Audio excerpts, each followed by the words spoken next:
come in. Welcome. I'm E.G. Marshall. Do come in. Make yourself comfortable, because I'm going to tell you a nice, quiet little ghost story. Nothing to frighten you. Not badly, at any rate. Nothing to make you run screaming into the street. No, the most this ghost story can do is make you snuggle down deeper under the covers and reach out for a hand to hold.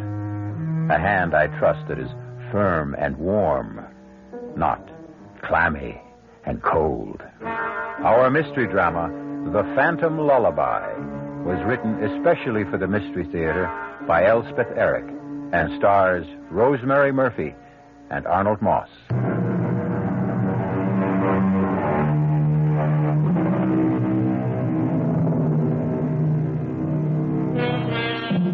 I myself have never met a ghost. I don't know why. Perhaps something in my personality puts them off. But if ever I should, I hope he'll do something more than moan and sigh and clank chains. What I should really enjoy would be a nice, chatty ghost who'd sit down and talk things over. Things like whether the life after death is really pleasanter than the one before. And if it is, why is it? Things like that. Things that only a ghost would know.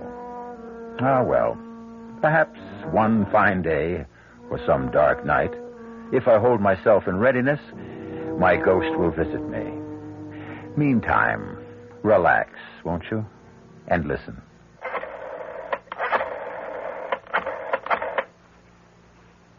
Hello? Intercoastal Airlines? Well, can you tell me if Flight 509 from New York is on time? Yeah, I'll hold on. Ellen's room is finished. Good. I've ordered new curtains. Oh, I hope she likes her room. Oh, I'm sure she will. I'm sure she... yes? Oh, it is? Well, good. Thank you very much. The plane's on time. You better get started then. Yeah. Don't be nervous. I'm not nervous. It'll only make her nervous if you're nervous. What are you looking in the closet for? My overcoat. It's on the chair. Oh. She's only been away 4 days. It's not a question of how long she's been away. It's what she went away for. I know that. Well, then why say a foolish thing like only 4 days? Please. I'm nervous, too. Well, what do you think you're doing now? This couch shouldn't be here. It should be over there. That's an 8-foot couch. Don't try to move it by yourself. I can do it. Let me have the superintendent, please. Emily, will you stop that? I'd help you, but I have to get going. I don't want Ellen standing around the airport. Hello? This is Mr. Keene, Penthouse B. Yeah, we just moved in. We're not quite settled in yet, and I have to go to the airport to pick up my daughter. Could you possibly help my wife move a few pieces of furniture? No, we want the place to look extra nice. Our daughter's never seen it, and... Oh, that's great. That's just great. Thank you very much. He'll be up in a couple of minutes. Howard, do you think Ellen will like this apartment? Well, I certainly hope so. It's costing an arm and a leg. What with the terrace and everything? Her own bathroom, a real dining room? Well, the idea is to give her a change. New surroundings, blot out everything that happened. As if a terrace and her own bathroom could take her mind off that terrible man. Well, they'll help. I'm not saying completely, but they'll help. Give us something to think about besides John Draper and the rest of it. Seems strange we never even met him. I hope I never do meet him. Well, honey, I got to get going. Don't tell Ellen about this place. Let it be a surprise. And, Howard, be very, gentle with her. Let her know we love her. Yeah, I'll let her know. Well, I'm off. Oh. You're the superintendent. Yeah. I didn't hear you knock. I was just getting ready to. Well, come in. This is my wife. She'll show you what she wants done. Oh, and here's something for your trouble. Oh, okay. Honey, I'll be back in an hour. Good luck. Take care. Well, now, You like this place? I'm sure we will like it. We just moved in. I know. It's a nice-looking apartment with a terrace and all. First thing I want to do is move the couch over there to the long wall. Everybody likes this place when they first move in. If you take one end and I take the other. 1, 2, 3 months, then they start getting jumpy. Jumpy? They pay up what they owe on the lease and they move out. I didn't know that. Oh, yeah, it happens every time. Well, let's move this thing if we're going to... Let me move the coffee table first. No, I'll do it. Yeah. How'd you happen to hear it was vacant? Well, actually, friends of ours called us. They'd met some people at a party who said they were giving up this beautiful apartment, and we thought... That would be the Winthrops. Yeah, they lasted 6 months. Where do you want this table? Right where you're standing. Okay. And before them was the Katzes, and before them the Millbrooks, and before them the Kramers, and before them... Why did they all move out? What's wrong with the place? Search me. They would never say, any of them. Just paid up and moved out. You know what I think? What? I think the joint's haunted. Now, where does the couch go?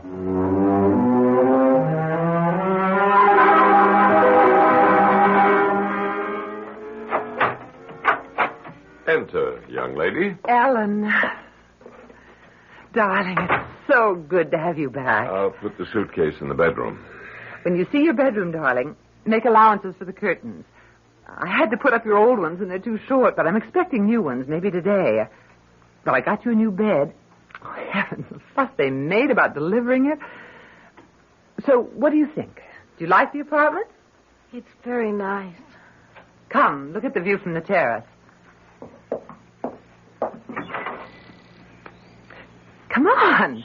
You can see for miles. Isn't that spectacular? Spectacular. Well, you can take a good look at it later. What would you like to do now? I don't know. Take a hot bath? You have your own bathroom now. Really? Do I? Or would you like to just sit and talk? All right. If you want to. Ellen, was the operation very bad? You mean the abortion? No. It wasn't bad at all. I'm glad of that. I opened your suitcase. Let a little air in, huh? I didn't unpack anything, though. I'll do it. You want to do that now, dear? Maybe take that hot bath, and I'll start lunch, and then when it's ready, I'll call you. All right. Is the door on the right? Oh, here, I'll show you. I'll find it. And the bathroom opens right off of it. Howard, what's wrong with her? I don't know. She was like that all the way in from the airport. Like a sleepwalker. Like a zombie.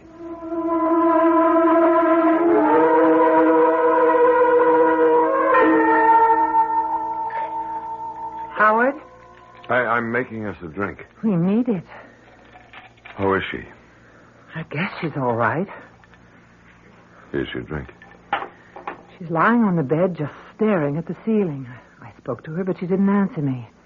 So I didn't bother her. That horrible man, he did this to her. I wish she'd talked to me about him. But she never did say much, except that she was seeing him a lot. And then when she told me she was pregnant, she said he didn't want to marry her, so she guessed she'd have an abortion. Just like that. Things have changed so. The young people nowadays. And the parents nowadays. I guess so. I should have insisted. I should have put my foot down, absolutely insisted. Insisted on what? Well, at least on meeting the guy, at least that. That's not the way things are done these days. Well, they should be. Look, do you think I ought to get in touch with him now? Now? It's too late well, we now. can't just leave her the way she is, walking around like an automaton. Maybe he could... Oh, I don't know. Maybe he could snap her out of it or something. Maybe she'll snap out of it by herself. If she was really in love with him... She said she wasn't. Well, maybe she was. Maybe she was and didn't know it. Anyway, I think he ought to see what he's done. What good would that do? I don't know. I don't know. Why don't you go and see if she's all right? I don't like to disturb her. Well, just knock on the door and see if she answers. All right. Well, the state she's in... Ellen? Oui, Maman. I don't want to disturb you, dear, but I just want to make sure everything's all right. Tout va bien. I guess she's all right. Anyway, she answered me. What did she say? I couldn't make it out, but she sounded fine. Well, that's good. Maybe it was just shock or something before. Probably that was it. Emily, if you get to talking to her, if she'll talk to you... Oh, she will. Ask her about this man. Hmm? What's his name again? John Draper? Yeah, ask her how she feels about him. You know, if she thinks about him, wants to call him up or anything, you tell her that it's all right with us. Howard, she doesn't care if it's all right with us. Young people don't these days. They just go ahead and do what they want to do. Well, do you realize we don't know anything about this man? What does he do for a living, if anything? He plays the piano. I think he gives lessons. Where does he live? Over on Market Street, I think. Yeah, that figures. Has he got a phone? I imagine so. I don't know. Well, if he gives lessons, he's got to have a phone. He's got to be in the book. I think so. Anyway, here he is. Look. John Draper, 121 Market. You're not going to call him. No, I'm not going to call him. I just want to know that he's alive and breathing somewhere in this town. If Ellen isn't better by tomorrow or the next day... Howard, she will be. Go knock on the door again, will you? What'll I say? Say anything. Say we're having a drink out here. Why doesn't she join us? All right, if you say so. But keep it light and, you know, cheerful. Ellen, dear, your father and I are having a drink. Don't you want to join us? Oh, maintenant. How's that, dear? Je suis occupée. Well, whenever you're ready, we'd love to have you. I think a drink would do you good. Whenever you're ready. I guess she's all right. What did she say? She was all right? I don't know what she said. What do you mean you don't know what she said? Ellen! Are you all right, baby? Je regrette, mais je ne peux pas vous joindre pour le moment. Je dois m'occuper du petit garçon. Excusez-moi, s'il vous plaît. Howard. Why, I didn't know she could speak French. She can't. Well, she just did.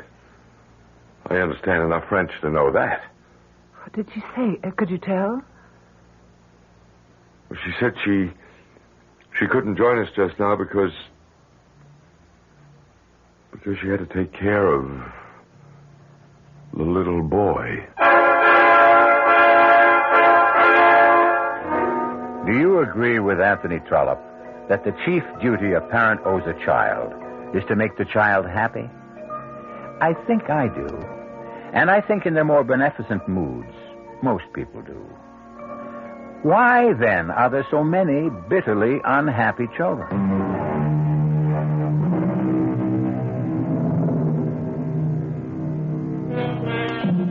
Ellen Keene, only daughter of Howard and Emily Keene, came home a little while ago after the removal of an incipient life from her body. In the new penthouse apartment her parents have rented in an anxious effort to lift her spirits, she has just now delivered her longest utterance since she arrived. Je regrette, mais je ne peux pas vous joindre pour le moment. Je dois m'occuper du petit garçon. Excusez-moi, s'il vous plaît. Howard? Why, I didn't know she could speak French. She can't. Well, she just did. I understand enough French to know that. What did she say? Could you tell? Well, she said she couldn't join us just now because she had to take care of the little boy. What little boy? Well, how should I know what little boy? Howard, the operations affected her mind. No, don't say that. That's not true. Must have meant more to her than we knew. How could we know she acted as though it was nothing? That's how young people are these days. I'm going to call that man. John Draper? What good would that do? He ought to know what he's done. Howard, it isn't right to blame it all on him. I don't care. There, here. Here's his number. I don't see why you think he can help. Well, maybe she still loves him. Maybe he can get through to her. Maybe. Hello? Mr. Draper? John Draper? Yes? I'm Howard Keene, Ellen Keene's father. Yes? Ellen came home a little while ago. I thought you might like to know. How is she? Is she all right? No, she's not all right. What's the trouble? They didn't hurt her, did they? Physically, she seems to be all right, but other ways, she's not. I'm glad you called me. What can I do? My wife and I thought it might help if you came to see her, Why, of course, right now. if you can. I'll have to cancel some lessons, but I'll be there as soon as I can. Oh, hold on just a minute. We've moved to a new place. Oh? You moved? Yes, we took a penthouse on the spur of the moment, just moved in this morning. It's at 42 Cedar Terrace. Do you know where that is? 42 Cedar Terrace? Yes, penthouse B. Have you got that? Hello? Mr. Draper, are you there? Hello? I'm sorry, Mr. Keene, but I'm afraid I won't be able to get there after all. Give Ellen my love.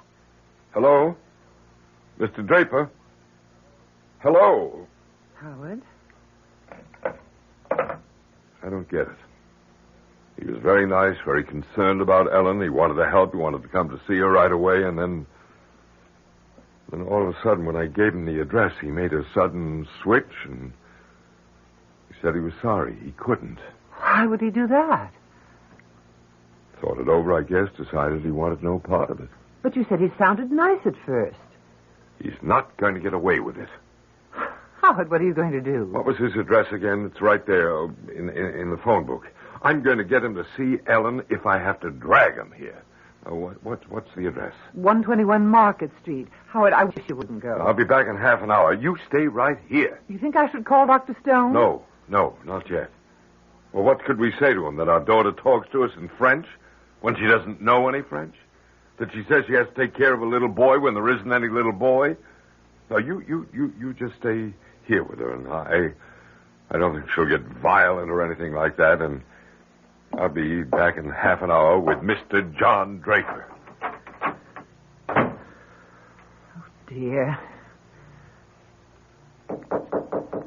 Ellen? Ellen, honey?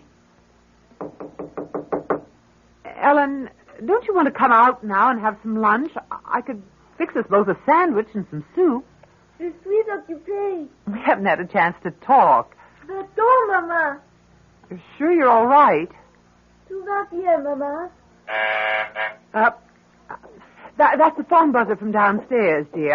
I have to answer it. Yes? This is Super, Mrs. Keene. I got a big package down here for you. Package? What kind of package? It's big. It's from,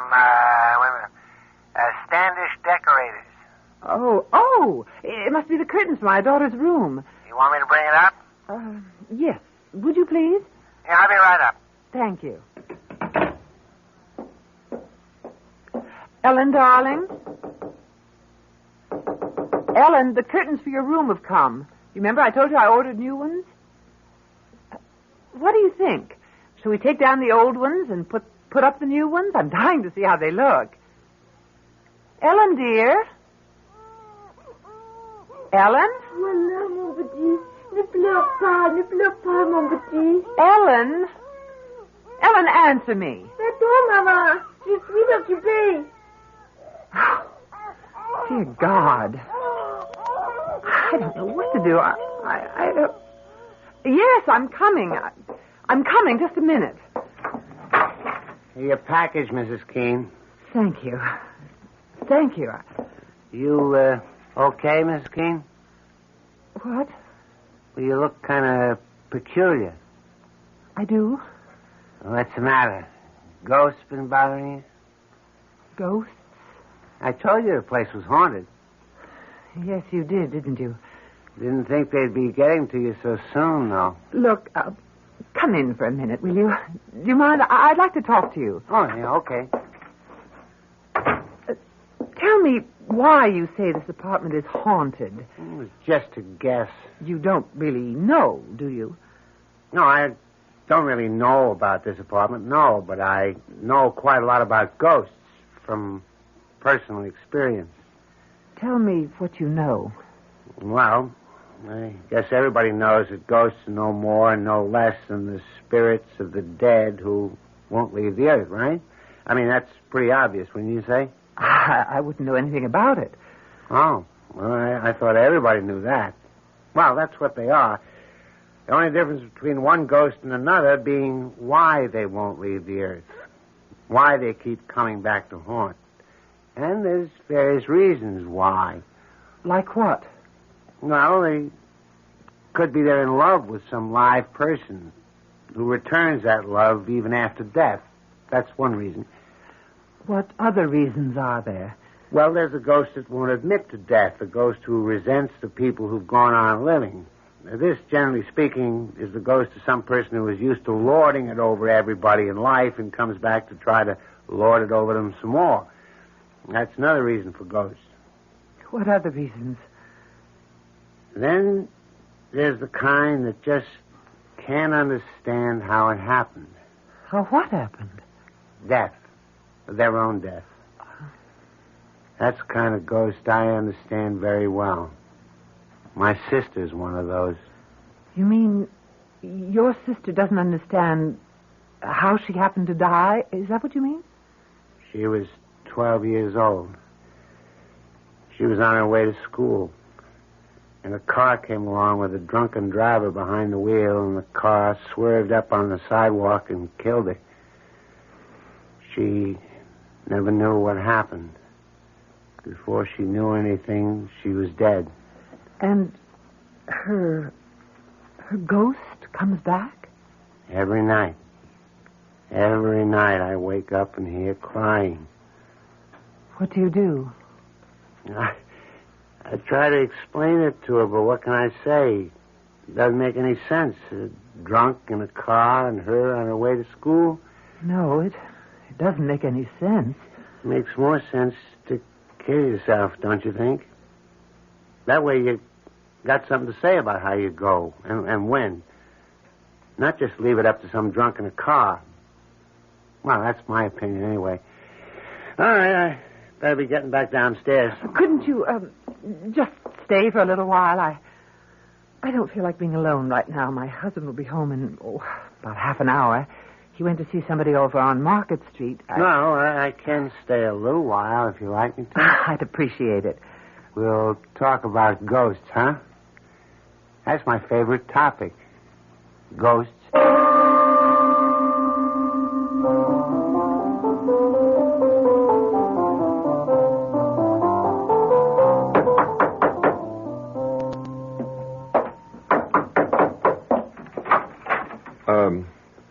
I'm looking for Mr. Draper. I'm Mr. Draper. I guess it's your son I'm looking for. I don't have a son. Oh, well, I expected... Well, I didn't know I'm Howard Keene, Ellen's father. I'd like to come in and talk to you. Mr. Keene... Please, it's very important, or I wouldn't ask. Come in. Thank you very much. Sit down if you want to. Excuse my staring at you. I expected a much younger man. I'm 51. It's just my age. You said on the phone Ellen is all right. No, I said that physically Ellen's all right. Why didn't you want to marry Ellen when you found out that she was pregnant? I couldn't. Why, you've got a wife? I had a wife. You're divorced. Something I never talk about, Mr. Keene. You never talked about it to Ellen? I never talked about it to anybody. And I don't intend to. Maybe you should. I can't. Tell me about Ellen. Well, she came home a little while ago. She was changed. She talked in monosyllables, short sentences at the most. And we thought after what she's been through, maybe that's only natural. So my wife told her to have a bath, take a nap, and we'd have a drink, lunch. Well, my wife and I were talking, Ellen came out of a room and spoke to us, quite a long speech, and every word of it in French. In French? Now, Ellen doesn't know any French. You never spoke to her in French, did you? Never. Well, Never. I just wondered. What did she say in French? Well, she said she was sorry she couldn't join us for a drink, but she had to take care of a little boy. What little boy? I have no idea. Mr. Keene, after an operation like the one Ellen had, don't you think it's possible that it's bound to have an effect on a woman, on her emotions, for a while anyway? I don't want it to go on for too long, and that's why I called you. You thought I could help? I hoped you could. Get your coat. I've got a cab waiting outside.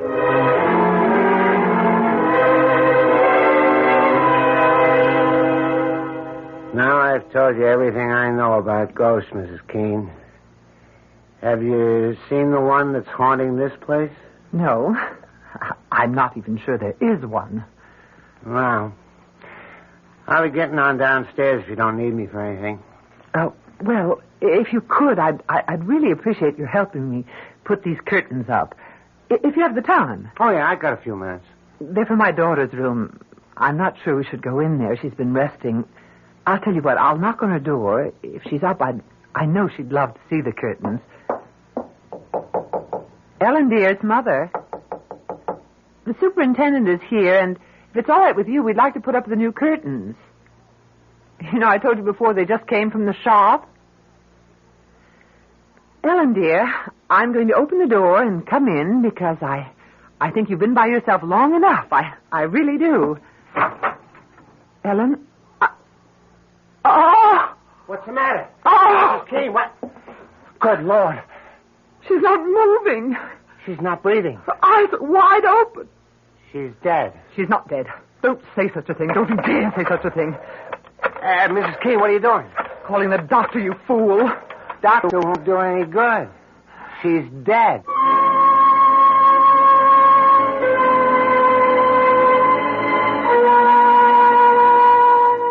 Man is the only animal who knows that he will die. So said the great Voltaire. The knowledge that he will one day cease to live permeates man's days and poisons them a little. I think that if ever I am given another life, I should like to live it as a bird or a monkey or a chipmunk or a beetle. It doesn't add much to the enjoyment of life to know that it won't last long.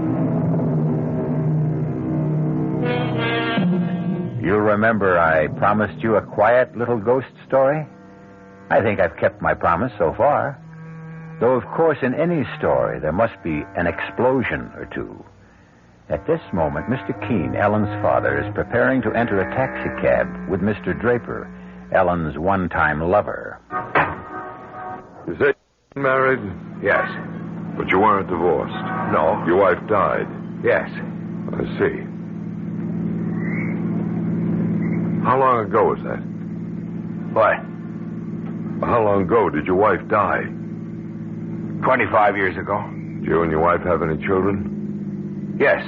One. Where is the child? Dead. At birth? No.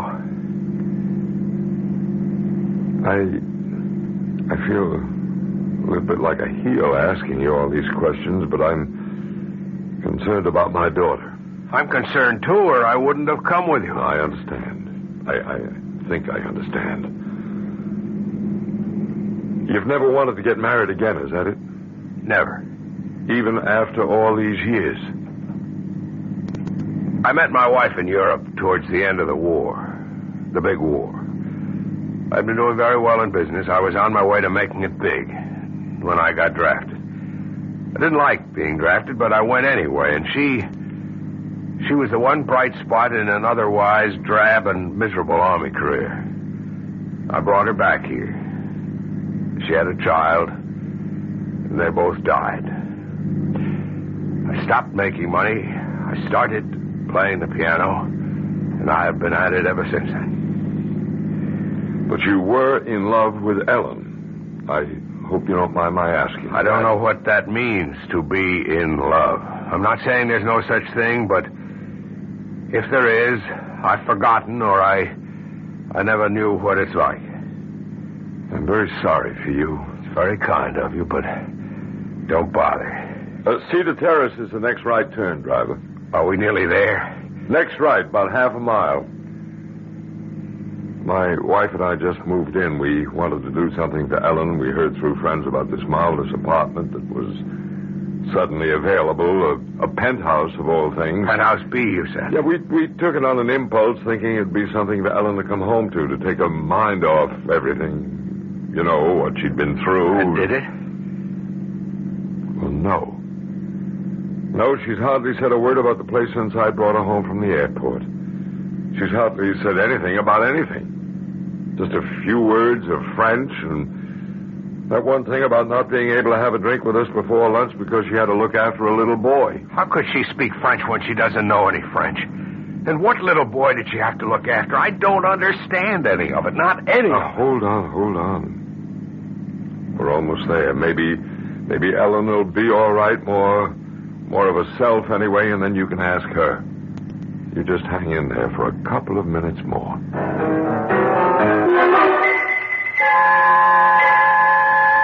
Dr. Stone, what's wrong with Ellen? Well, Mrs. Keene, I can't detect any vital signs at all. I hesitate to pronounce her dead, but what can I say? I can find no pulse, no heartbeat, no reflexes. I've done everything I can think of. Injection, massage. She's not dead. Tell me she's not dead. Like you, I refuse to conclude that at the moment. But if your daughter is alive, Mrs. Keene, she is in the deepest coma I've ever encountered. It's as though she were not in or out of this world at all.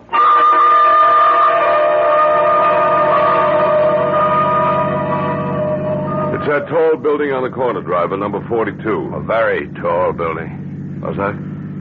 I said it's a tall building. Well, compared to the way they build them nowadays, it's not so tall, but I guess when they put it up, it was considered pretty daring. Hey, what do you think you're doing? I can't. I just can't. You get back in there. Driver, stop the cab. Hey, stop. I can't go up there. I can't. I don't care if you can or can't. You're going to. Now, march. Don't you try anything now. I got hold of you. I can't do it. You let me pay the cab. Here you are, driver. Now you get going. Mr. Keene, I know you think this is very strange. You bet I think it's very strange. I can explain. After you've seen my daughter, you can explain. Now, you get in the elevator there. Right now, Ellen's the only one I'm interested in. Push that button that says penthouse. Penthouse B. That's right.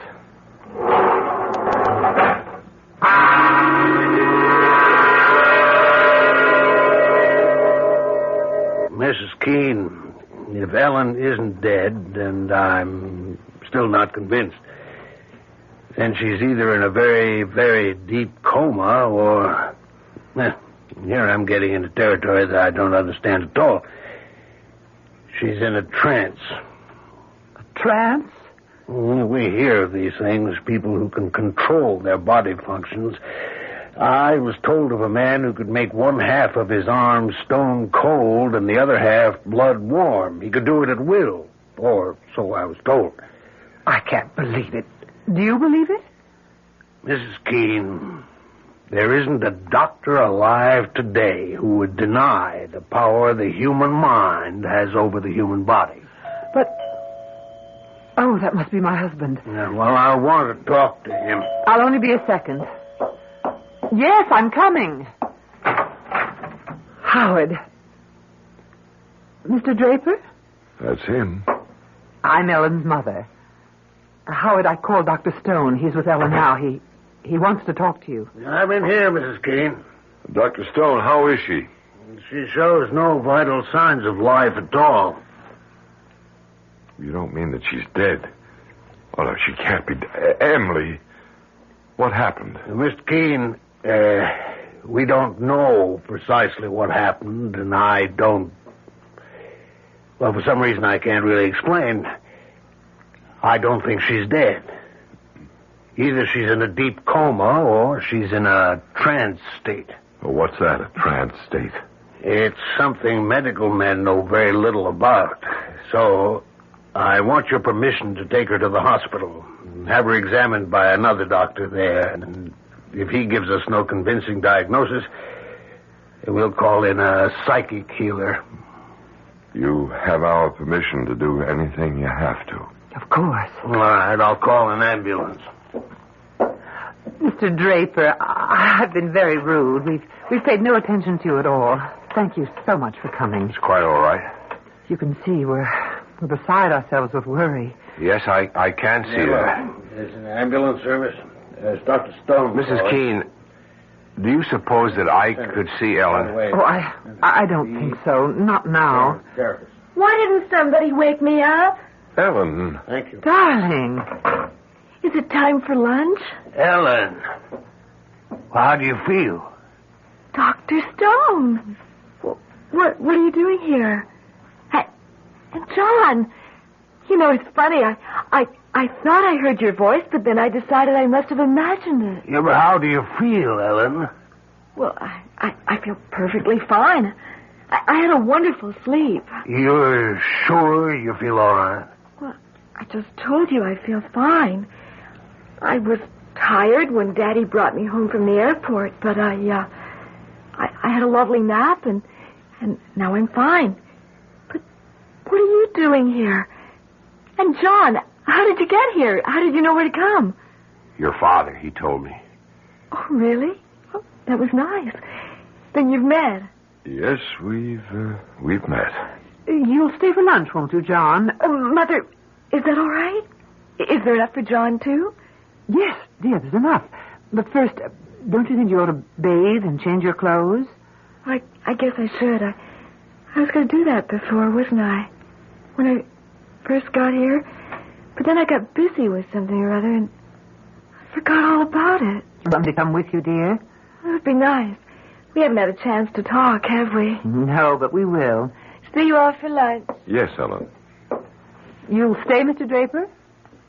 I'm not sure that I can. Please do. Ellen seems to want you to. Mr. Keene, I don't know any of the whys or wherefores, but your daughter seems to be all right. Yes, she seems to be. All right. I'm going back to my office. I'll be there all afternoon. If anything happens to alarm you, please call me. I can be here in 5 minutes. Thank you, Dr. Stone. No, don't bother to come to the door. I'll let myself out. I'm glad she's all right. I suppose you don't believe there was ever anything wrong. I don't know. After all, you didn't see her when she was, well, the way she was. I know your daughter very well, Mr. Keene. I know what a sensitive girl she is. I told you in the taxi that I didn't believe I knew the meaning of being in love. Now I'm not so sure. I think I was, in my own neurotic way, in love with Ellen. We were very close. Well, why did you make such a fuss about coming here? Why did you try to jump out of the cab? What was that all about? I had been here before. When? When were you ever here? I used to live here. In this apartment? At House B, yes. When was this? 25 years ago. You lived here with your wife? Huh? And your child? Yes. And your child was a little boy? Yes. How old was the child when he died? 2 years old. And your wife, how old was she? 21. They both died while you were living here. I can see why you wouldn't want to come with me. It's not just that they died. Well, what was it? It was the way they died. Tell me about it.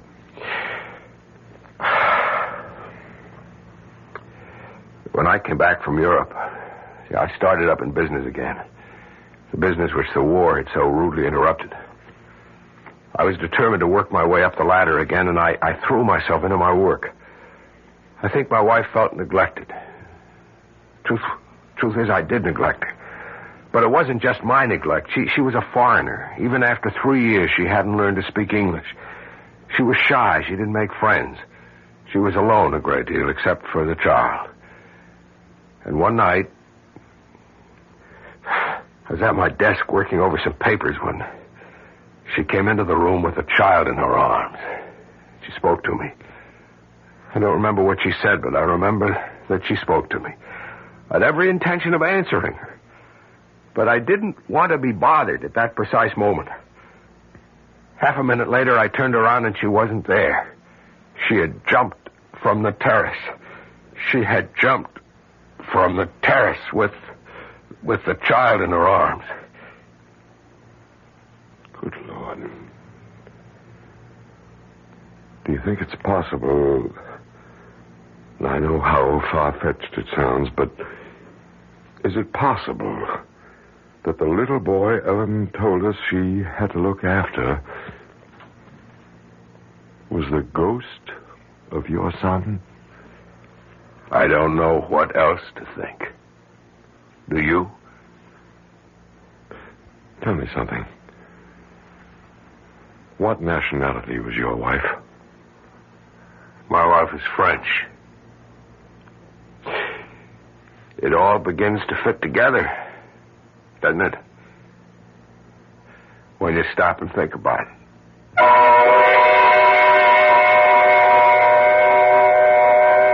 When you stop and think about it. You don't want to stop and think about it?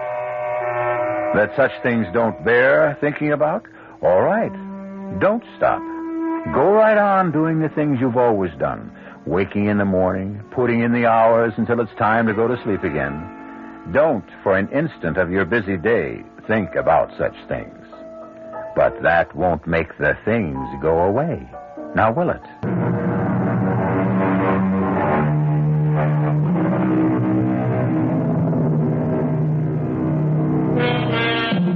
That was a quiet little ghost story, wasn't it? Just as I said it would be.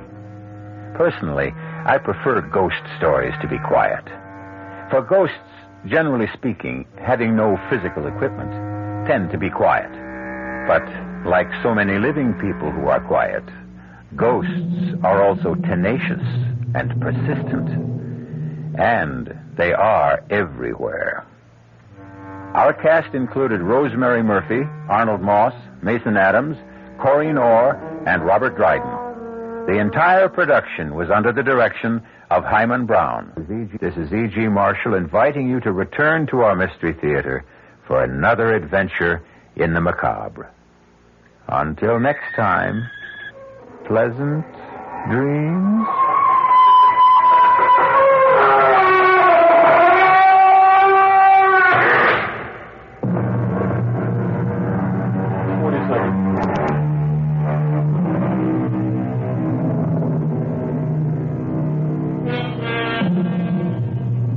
The preceding Mystery Theater program was furnished by the CBS Radio Network. Listen now to this scene from tomorrow night's offering on the WOR Mystery Theater. I'm going to kill myself. Well, that's one way to... You're what? I'm going to kill myself, but it won't be suicide. You're going to kill yourself, but it won't be suicide. That's right, Murray. And my wife will receive $50,000 in insurance money. Now I know you're crazy. I'm serious, Murray. Well, you can go ahead and kill yourself, but your wife isn't going to get any $50,000. You're not even married. That's right, Murray. Don't you see now why it's so perfect?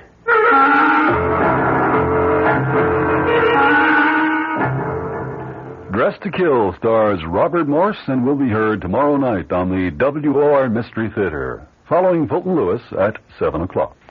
Your dial is set for 15 minutes of late news with John Scott reporting at 8 o'clock. You've been listening to the OTR Gold Network. Find more classic radio at otrgold.com.